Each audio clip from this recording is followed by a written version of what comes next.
Greetings to each and every one. My name is DesmondAlbert Anav.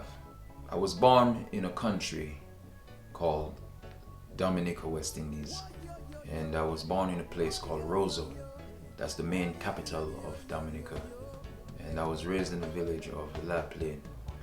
This is where my music inspiration really birthed from, because I remember seeing people, struggling. People had to catch buses to go up to the town. People down there had to carry water on their heads to fill the barrels, had to go up to the woods to get wood for the fire. Early morning before school, we used to have to go and fill the drums, make several trips down to the pipes, and we used to carry the water on our head, and the bucket on our head with water, and we would pour into that drum every morning to fill the drum, And we didn't have no light, so we used kerosene lamps at night. My aunties used to walk miles and miles to the river to go wash clothes, and had to stay there all day for the clothes to dry, and then walk back up with a heavy basin on their head, Sometime I would hear a vehicle coming up the village. I would run up to the top of the road and try to wave down the driver to tell him, hey, if he could give us a lift up, to make the load easier. It was not always an easy life. I've seen a lot of people work very hard to make a living there, and because of that, it had really had an influence in my life as a young boy. Going to school down there, we had to walk, to school. We didn't have no buses or anything like that, so we would walk to go to school in the village. And my auntie, she would be home cooking food, so when we get back from school, we would have food to eat. Our kitchen was outside the yard, and that's where we cook our food. And we had our toilets and bathroom. Basically, it was not really a bathroom; it was just a toilet, a wooden building that was there, and we used to take all our showers outside. I spent several years there with my auntie and my grandmother. My mother, she was abroad preparing my paperwork, so I could have travel with her and move up to the States with her. We flew to couple island, and she flew me up to Barbados, and there we got my passport, and then we went up to Florida for a little bit, spent some time in Florida, came back down to Dominica for a little bit, went up to St. Thomas, US Virgin Islands. We stayed there for a little bit, and then permanently coming back to the St.Croix, US Virgin Islands. That's where I went to school there, and moving to the US Virgin Islands was a little bit different from being in Dominica, West Indies. Things was a little bit different, and I had to get used to it, And I remember when we first moved there, my mother and my father was renting a small house next to Claudio and Marco. They had bought a piece of land, and father and mother, they would take care of the land, and we had some cattle on there, and I remember we used to bring some water for the cattle sometimes. And after a while, they built a house there, and there was a church there also that I had to go to church with my mother and my father. But the musical journey began there. I would mess around with the guitar, and I did not know anything about the guitar at the time, so I just wanted to basically test out the guitar and play around with it. So I asked a friend of mine, Sammy Griffin, for some lessons, and he gave me some lessons, and he and another lady taught me how to play, some lead, and she would have me playing this guitar for like several, just minutes at a time, and I used to be like, my hands is hurt me, and she would just say, keep on playing, keep on playing, keep on playing. I'm glad I did, yeah, glad I did, keep it up, because it became a great tool in my life. So this is where the musical journey came from.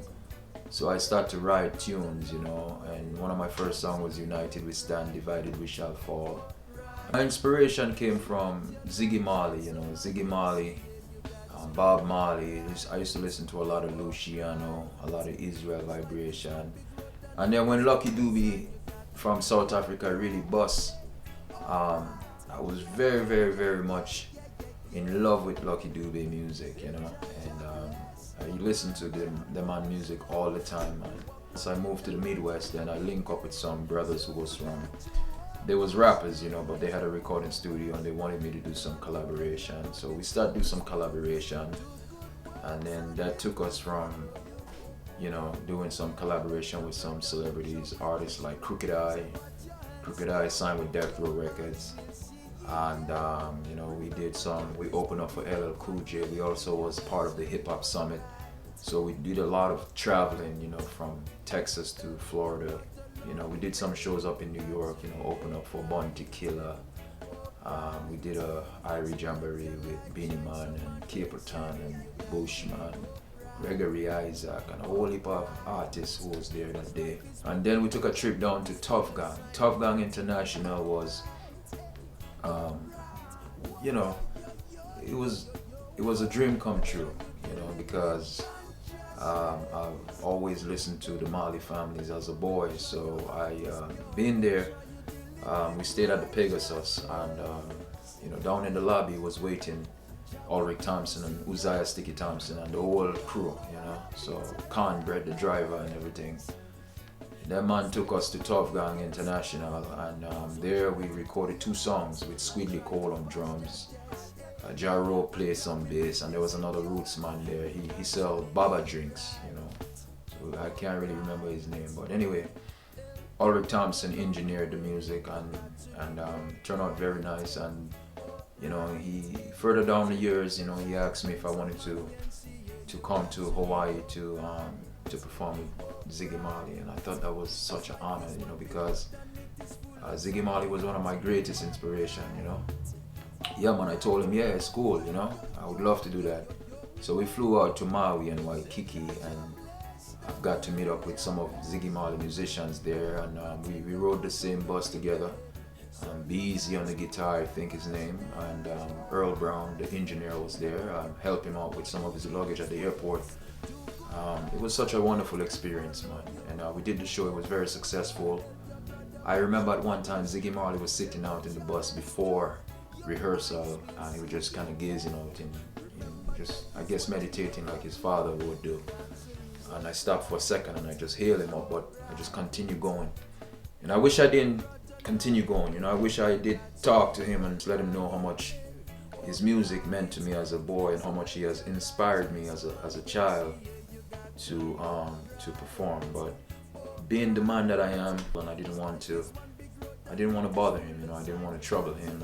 I didn't want to be like, oh, another fan harassing him, you know. I didn't want to be like that, because I couldn't imagine the magnitude of people who probably comes up to him. So I wanted to have respect for him, and I just want him to know that, you know, if he's watching this video, that thank you for shipping my music.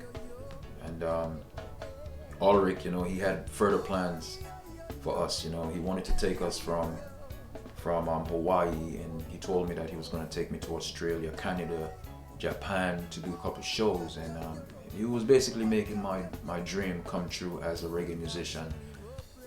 For many years I've been searching for someone to help me to take the music to a different level, to where I couldn't take it. So he was thinking about managing me, because he had Joseph Israel, he had his wife Robletta Fraser, who also toured with Junior Gang. So I knew he was serious, you know. I knew that there was no, he was not just telling me these things, because he showed me that, hey, I'm going to bring you to Hawaii, and he really did. So I just want to say to him thank you, and to his family. But unfortunately he had health complications, and he ended up passing away. Both he and his father passed away. So right there it kind of everything got stopped, you know. And several times he had me open up for Joseph Israel, but Joseph Israel ended up, you know, getting sick out of cancer and, you know, passing away. God bless his soul. Also, he was a very, very good brother, very genuine soul, very genuine spirit. So yeah, so this was a good experience for me, because I've learned a few things being in Tuff Gong. I've learned a few things about mixing. Ulrich taught me a little thing about compression and mixing. So now that I use the same formula that I saw him doing in Tuff Gong in my recording studio, you know, yeah. So if you would like to find my music, and just go to ZionReggaeMusic.com, and I would just want to say to you, thank you for all of those who have supported. Thank you for all of those who have downloaded my music on iTunes or on my website. Thank you for all those who have purchased CDs online, and I had to ship them out to you out in Europe, in the USA, in Canada. I really appreciate you guys. Thank you also to Ras Kitchen, Matthew, for taking my music and putting it into your videos. And I've also gained a lot of followers from your show, so I really appreciate you have done that for me. So thank you from the bottom of my heart. And thank you to all those who have support. So once again, if you'd like to find my music, please go to ZionReggaeMusic.com, and there you'll find my music there. I do appreciate you.